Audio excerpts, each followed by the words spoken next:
Good morning student. इस video में हम क्लास 11 भौतिक विज्ञान के अध्याय 3 के बारे में नेक्स्ट टॉपिक पढ़ेंगे। वेग, समय आलेख और साथ में अपन ग्राफिक विधि से समान त्वरित गति के समीकरण पढ़ेंगे। ठीक है, और ये अपना इस लेसन का वीडियो नंबर 6 रहेगा। अब ग्राफिक विधि से अपने को समान त्वरित गति के समीकरण को पढ़ना है। इससे पहले अपने को वेग और समय के मध्य ग्राफ क्या होता है और वो हमें क्या बताएगा उसके बारे में पढ़ते हैं। ठीक है, तो देखिए, अगर मैं इस क्षैतिज रेखा या एक्स अक्ष पर समय ले लेता हूं मैं और वाई अक्ष पर मैंने क्या ले लिया, वेग ले लिया। ठीक है, और अगर मैं किसी कण की वेग और समय के बीच में ग्राफ खींचता हूं तो हम जानते हैं कि वेग और समय के बीच में जिससे समय बढ़ेगा वेग भी क्या होगा आपके। अगर आपके एक समान जो है वो त्वरण है, त्वरण का मान क्या हो, समान त्वरित है, तो इस कंडीशन में जैसे जैसे समय बढ़ेगा तो वेग भी क्या होगा, बढ़ेगा। समान त्वरित गति है, तो जैसे जैसे वेग समय बढ़ेगा वेग का मान भी क्या होगा, एक निश्चित मान से क्या होगा, बढ़ेगा। तो इस समय में वो त्वरण क्या कहलाएगा, समान त्वरित। तो इस कंडीशन में अगर अपन t और v के बीच ग्राफ खींचेंगे तो कैसा आएगा, एक सीधी रेखा। तो वेग और समय का ग्राफ हमें एक सीधी सरल रेखा प्राप्त होगी। अब मैं इस रेखा का ढाल निकाला, ढाल या झुकाव, और ढाल या झुकाव जो हम निकालते हैं वो tan थीटा से निकालते हैं। इससे निकालते हैं tan थीटा से। तो tan थीटा बराबर क्या होता है, ऐसे देखा जाए तो लंब बटा आधा। तो थीटा के सामने ये क्या हो गया, लंब, और ये क्या बन जाएगा अपने आधा, और ये क्या हो जाएगा, कोण। तो लंब बटा आधा मतलब AB बटा क्या हो जाएगा, OB, AB बटा OB। अब AB का मतलब क्या होगा, ये क्या, और ये कितना, V माइनस 0 या सीधे 0 को तो भी V लिखो तो भी चलेगा, बटा ये क्या कितना बटा T मान लिया, V बटा T। ये वेग बटा समय क्या कहलाएगा आपका, या वेग में परिवर्तन हुआ, वेग में परिवर्तन बटा समय क्या कहलाएगा आपका, त्वरण। समझ गए। तो यहाँ पर इससे क्या निष्कर्ष निकला, यदि हम वेग और समय के बीच में ग्राफ बनाते हैं तो हमें एक सीधी सरल रेखा प्राप्त होगी, और उस रेखा का ढाल हमें उस वस्तु के त्वरण को व्यक्त करता है। ढाल अगर आप निकालोगे तो वस्तु को क्या बताएगा, त्वरण बताएगा। ठीक है, सेकंड कंसेप्ट है, अगर अपन वेग और समय के बीच में ग्राफ खींचते हैं तो हमको जो सरल रेखा प्राप्त होती है उसके द्वारा घेरा गया क्षेत्रफल कितना है वो अगर आपको निकालना है तो हम क्षेत्रफल कैसे निकालेंगे, त्रिभुज के क्षेत्रफल है, वो भी कौन सा, समकोण त्रिभुज। तो क्या होता है, 1/2 आधार इंटू ऊंचाई। अब 1/2 आधार कौन सा हो जाएगा आपका, OB, ऊंचाई कौन सी हो जाएगी, AB। ठीक है, तो क्या हो जाएगा, आधार OB और ऊंचाई। अब अगर हम बात करें आधार की, तो आधार यहां से यहां तक अपन क्या मान रहे हैं, T, तो ये हो जाएगा समय T, और AB कितना हो जाएगा, V, तो ये हो जाएगा V। अब वेग का सूत्र क्या है, विस्थापन बटा समय। तो इसका मैं क्रॉस गुणा कर दूं तो x बराबर कितना है, v into t, बटा x क्या है, विस्थापन। तो v into t को मैं क्या लिख सकता हूं, x, जो कि क्या कहलाएगा, विस्थापन। तो हमने क्या किया, त्रिभुज का क्षेत्रफल लिया और पाया क्या, विस्थापन। तो यदि आप वेग और समय के मध्य ग्राफ खींचते हो तो उस ग्राफ और उस ग्राफ के द्वारा जो सरल रेखा बनती है वो, और उसका x अक्ष के द्वारा जो घेरा गया क्षेत्रफल होता है वो हमेशा उस वस्तु के विस्थापन को प्रदर्शित करता है। समझ गए। तो वेग और समय आलेख से अपन दो कंसेप्ट निकाले। एक कंसेप्ट तो ये निकला कि अगर आप वेग समय का आलेख बनाते हो तो जो सरल रेखा प्राप्त होगी उसका ढाल वस्तु के त्वरण को व्यक्त करेगा, और क्षेत्रफल जो होता है वो वस्तु के विस्थापन को व्यक्त करता है। ठीक है, क्लियर हो गया। अब अपन इस कंसेप्ट का उपयोग ग्राफिक विधि से समान त्वरित गति के समीकरण निकालने में करेंगे। ठीक है,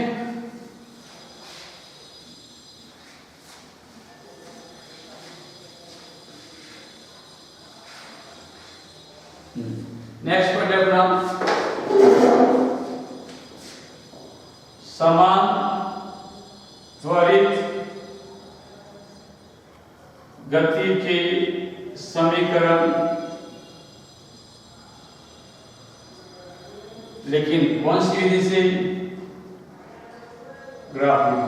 कल अपन ने पढ़ा था वो गणितीय विधि, ग्राफ विधि से निकाला। ठीक है, और इसमें भी अपन बना रहे पहले प्रथम समीकरण। ठीक है, अब देखिए हमने अभी वेग और समय के बीच ग्राफ बनाया था, तो ये रहा अपना वेग और समय के बीच ग्राफ।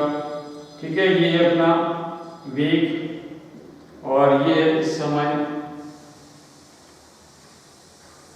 ठीक है, सपोज माने कि किसी समय जो वेग है वो u, ये क्या हो जाएगा प्रारंभिक वेग, और कुछ समय बाद वेग u से बढ़ कितना हो गया v, ये क्या कहलाएगा अपना अंतिम वेग, और वो कुछ समय बाद कितना हो गया u से बढ़कर कितना हो गया v। क्लियर। अब अगर समान त्वरित गति है तो हमने अभी पढ़ा था कि u v वेग और समय के बीच ग्राफ एक सीधी रेखा प्राप्त होती है। ठीक है, तो इस रेखा को मैं यहाँ से बढ़ा देता हूँ और यहाँ से आगे बढ़ा देता हूँ, तो ये हो जाएगा अपना a पॉइंट, ये b पॉइंट, ये c पॉइंट, और ये क्या बन गया d पॉइंट। ठीक है, ये कौन मतलब हुआ है कि हम थीटा मान लेते हैं, समझिए।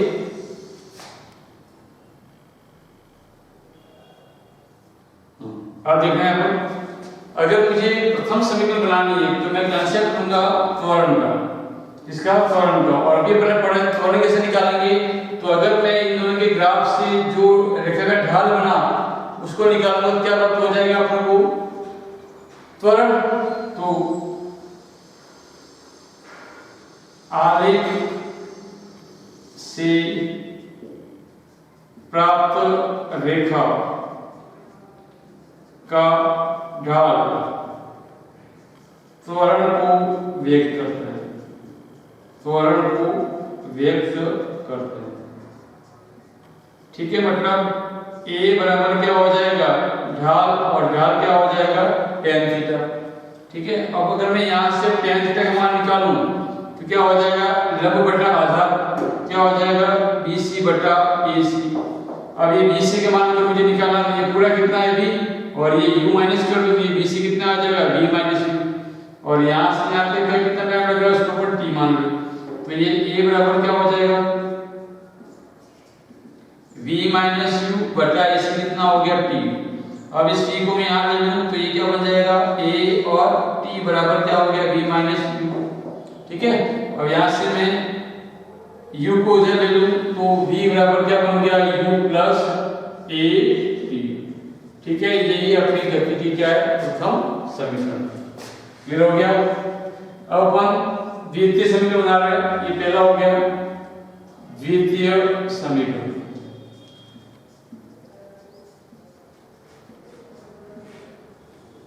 ठीक है, द्वितीय समीकरण जो है वो क्या है अपनी s विस्थापन आता है, मतलब अपन को विस्थापन का कंसेप्ट लगाना है, और हम पढ़ चुके भी वेग समय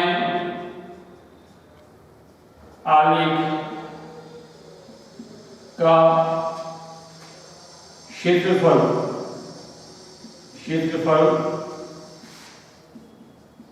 विस्थापन को व्यक्त करता है, विस्थापन को व्यक्त करता है। ठीक है, तो विस्थापन को अपन क्या लिखेंगे s, और क्या हो जाएगा घेरा गया क्षेत्रफल, तो ये हो जाएगा OABCDO, ये पूरा क्षेत्रफल कितना होगा। और ये पूरा क्षेत्रफल दो भागों में बढ़ सकता है, एक तो ये वाला त्रिभुज और एक ये आयत। तो इसको लिख सकता हूं मैं त्रिभुज ABC का क्षेत्रफल प्लस आयत OACD का क्षेत्रफल। ठीक है, तो देखो त्रिभुज का क्षेत्रफल क्या होगा 1/2 इंटू आधार क्या हो जाएगा AC इंटू ऊंचाई क्या हो जाएगी अपनी BC, प्लस आयत का क्षेत्रफल क्या होता है लंबाई इंटू चौड़ाई, तो OD इंटू चौड़ाई कितनी हो जाएगी OA लिखो या CD लिखो। ठीक है, तो ये S बराबर कितना हो जाएगा 1/2 AC ए ये रहा और सी ये रहा, ये दोनों किसके बराबर है, इसके बराबर। क्या लिखेंगे इसको, टी इंटू बी सी, ये दोनों किसके कितने बराबर है, v माइनस यू टी। ये क्या हो जाएगा, v माइनस, ठीक है। इसके बाद देखो यहाँ पर ओडी, ओडी के मतलब कौन सी दूरी हुई, यहाँ से यहाँ तक क्या आएगा, टी, ठीक है। और इसके बाद क्या है, ओ ए, ओ ए कितना है, तो ये क्या आएगा अपना पी, ठीक है। अब देखो यहाँ पर चूंकि v बराबर क्या होता है, u plus A T, v बराबर क्या होता है, u प्लस ए टी, ठीक है। द्वितीय समीकरण क्या है, s बराबर u T plus half L square, मतलब v नहीं आता है तो v का मान जो है वो इसमें रखने पर, तो ये s बराबर क्या हो जाएगा, हाफ टी, और v की जगह मैं लिख रहा हूँ u प्लस ए टी और माइनस का u, और ये क्या हो गया u टी, तो u कट गया, तो s बराबर क्या आएगा, हाफ टी और ए टी क्या बन जाएगा, ए टी स्क्वायर, और ये प्लस क्या बन गया u टी, तो s बराबर क्या आएगा, u T plus half A T square, ठीक है। फिर हो गया इतना एक, और इसको नंबर 2 दे देते हैं, और ये क्या बन गया 3। तो मैंने क्या किया, v इस नंबर 2 में v का मान रखा है, ठीक है, इससे v का मान रखा, ठीक है। अब हमको क्या करना है, तृतीय समीकरण बनानी है, तृतीय समीकरण।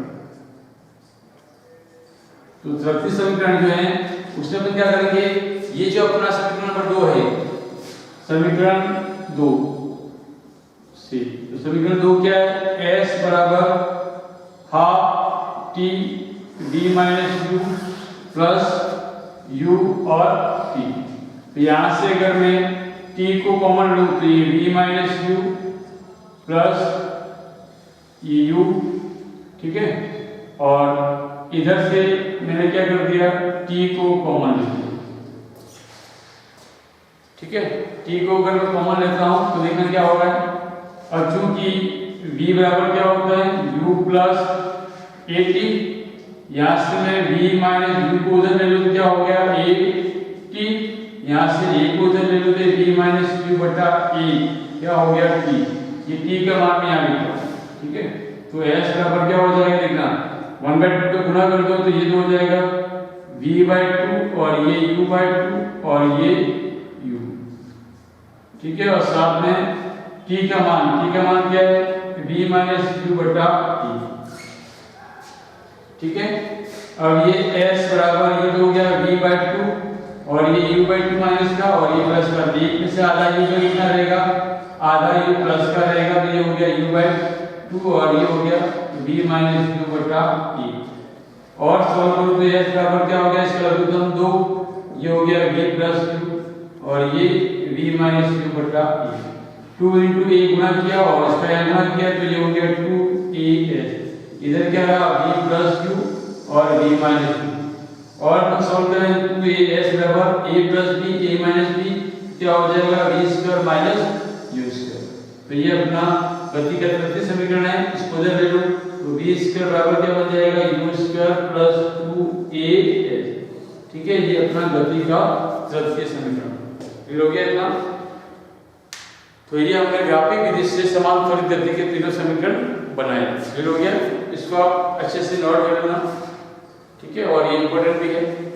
बाकी अपन नेक्स्ट में पढ़ेंगे, वीडियो को पोस्ट करके इसको उतार